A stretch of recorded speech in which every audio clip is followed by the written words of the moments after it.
Welcome everyone. My name is John Abraham and I'm a professor of thermal sciences at the University of St. Thomas in Minnesota.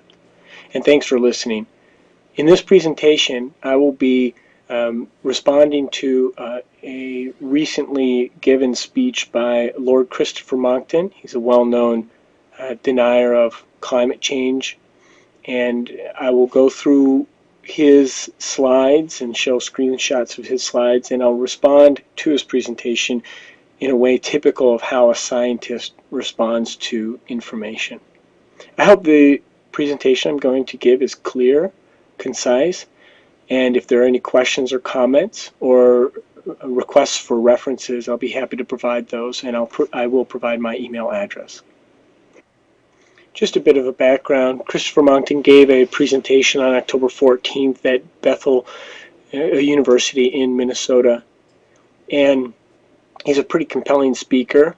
He's very eloquent, has a wonderful way with words, and gave a pretty convincing speech. And after viewing his presentation, any reasonable audience member would have a number of conclusions, and specifically climate risks aren't as serious as we've been led to believe, and there's a bit of a conspiracy.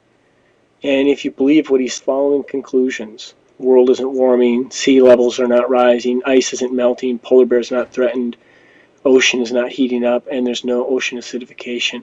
And finally, Christopher Monckton talked extensively about scientists lying and gave the inference that there's a bit of a conspiracy. So I'm going to address these issues in my work here. So who am I? I'm a professor of mechanical engineering with specific skills and knowledge in heat transfer and fluid mechanics. I've published a number of journal papers and conference papers, and I've got some patents. I've listed here some of the journals and conferences which I've published. And my areas of expertise include, as I mentioned, heat transfer, which includes both radiation and convection and conduction. Those are the modes of heat transfer which govern climate change as well. Fluid mechanics. Fluid mechanics governs the flow of air in the atmosphere and water in the oceans. My doctoral thesis was on convective and radiative heat transfer. Radiation is the main means by which we get energy. We get radiative energy from the sun. So taken together, I've got a pretty broad background to comment on the topic of climate change. Just because I publish these papers, and just because my area of expertise is closely aligned with the study of energy and the climate, that doesn't mean I'm right. But it does provide some background on my area of expertise, and I hope it shows how it fits in with the topic at hand. So who is Christopher Monckton? His degree is in classics and journalism. He's been invited to speak to our Congress as a climate change expert, and a link to his testimony is shown here. In addition, he's the chief policy advisor for an organization called the Science and Public Policy Institute, which we'll hear about later.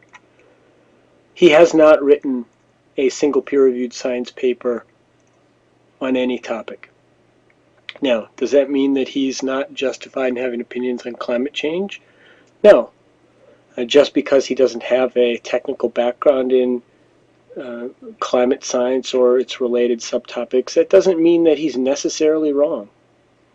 But nevertheless, you want to think about people's expertise when you evaluate their testimony, particularly when they're at odds with almost every major scientific organization.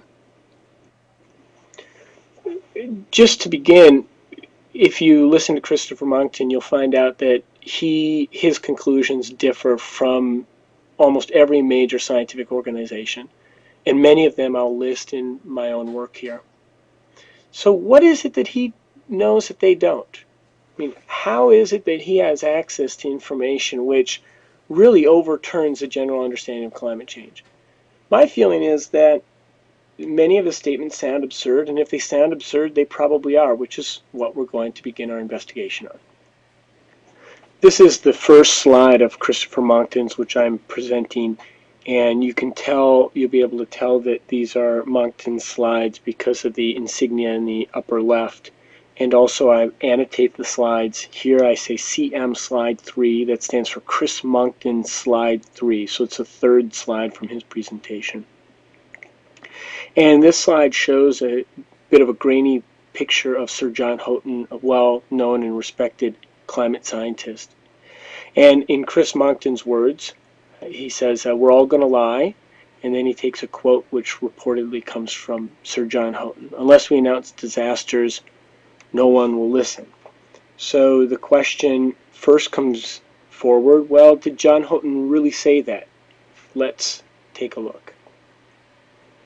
So just to recap, on slide 3, Christopher Monckton asserted that John Houghton stated, unless we announce disasters, no one will listen.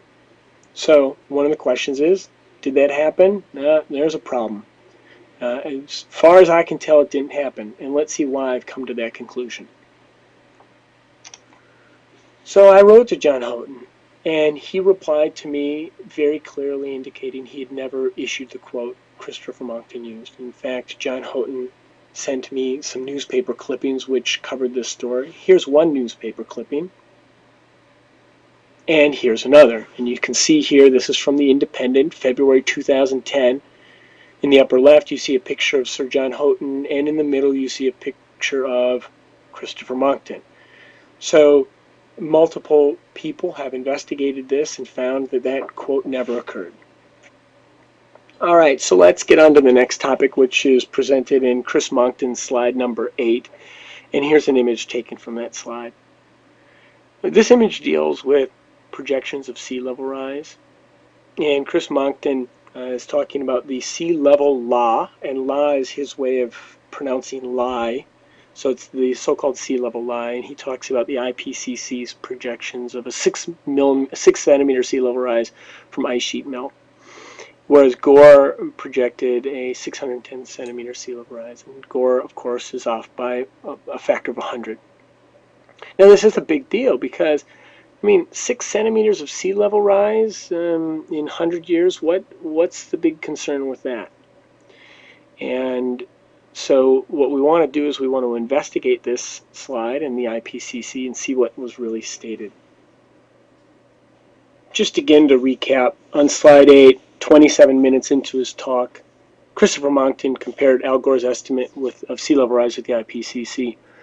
Then he suggested that the IPCC's predictions of 6 centimeter sea level rise from ice sheet melting shouldn't be a concern. And it's greatly overestimated by Al Gore. So let's look into this in some detail. I mean, this is a good point. Why should we be concerned about some measly 6 centimeters of sea level rise? What's the big deal? Well, if you read the IPCC, they include sea level rises due to all kinds of effects, primarily a thermal expansion of oceans. As the water heats, it expands and rises. And their projections are for 20 to 50 centimeters of sea level rise due to, well, again, primarily that contribution. So it's more than the 6 centimeters that Chris Monckton indicated. Now granted, it's due to all the causes of sea level rise, not just ice sheet melt, but it shows that the sea level rise is higher than the 6 centimeters. And secondly, though, the IPCC does acknowledge that there is a great uncertainty here. And in fact, on page 409 of Chapter 5 from Working Group 1 of the IPCC, they state, and it's shown here, important uncertainty as to whether discharge from ice sheets will continue to increase. This would add to the amount of sea level rise, but quantitative projections cannot be made with confidence. So essentially the IPCC is saying, hey, there could be greater amounts of sea level rise due to ice sheets, but we can't quantify it, so we're not going to include that in the increases in our analysis. IPCC, Chapter 10, page 818, they do explicitly discuss the potential instability of the West Antarctic ice sheets. In fact, they list 5 to 6 meters of sea level rise. And so we now see where Al Gore got his numbers. Al Gore's work reflects the uncertainty of climate scientists and the potential that this West Antarctic ice sheet could melt. So we see that Al Gore really wasn't as off base as Chris Monckton might have us believe.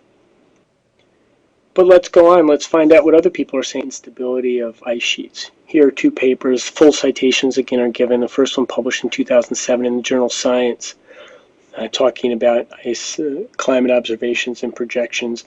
And the second one also published in Science more recently in 2009. And here are some quotes right from those papers. Here the first paper talks about the observed contributions of sea level rise is small, but it's increasing rapidly. And the IPCC may have underestimated the change. That's a pretty clear quotation right from that paper. And here's another quotation from that second paper talking about the future instability of the West Antarctic ice sheet. And we'll continue with this theme. Here's a Nature 2009 paper, and a quote from that paper is shown here, again talking about vulnerability of ice sheets to warming of the globe. And here's a quote from the 2005 paper, again talking about ice sheet levels and sea level rise. So you can see here that these scientists are certainly concerned about climate change and the sea level rise associated with ice sheet melting. And I'll cover just one more. This is a very recent paper published just this year in Science, and a quote taken from that paper talking about the West Antarctic ice sheet, and they explicitly talk about the impact this finding should make for policymakers. Just so you can be sure I'm being Jake here, I've shown a screenshot of that first page of the journal paper, and I've highlighted some of the relevant text in red. Alright, so we'll move on to polar bears now. Here's an image of Chris Monckton, slide 11, the polar bear's law, and he's referring to this issue of whether or not polar bears' survival is threatened with global warming. So here is the next slide of Chris Monckton's presentation, and he refers to a paper by Moncktons and Gleason published in 2006. In that paper, they found 4 dead polar bears that had washed up after a storm. And the point Chris Monckton's making is, hey, you know, a couple polar bears die in a storm. Why should we be concerned about the entire polar bear species and global warming? I mean, aren't we really making a mountain out of a molehill here? Just to recap, on slide 12, Chris Monckton referenced a paper by Moncktons and Gleason that referred to 4 dead polar bears that really essentially died in a storm, giving the inference that, you know, why should we worry about polar bears dying in a storm? That happens all the time. This doesn't necessarily mean global warming is occurring. Here is the paper. It was published in Polar Biology 2006, and a quote right from the paper discussing drowning-related deaths as related to the regression of pack ice. Well, let's take this a step further and ask the author what he says himself. So I wrote to Charles Monckton, and he wrote back saying his published work suggests polar bears may drown under decreasing sea ice, and he doesn't believe Chris Monckton read his work or work of other prominent polar bear biologists. So this goes to show that the scientists actually working in this field disagree with the conclusions Chris Monckton has come to. Even the scientists that Chris Monckton used as a reference disagree with him.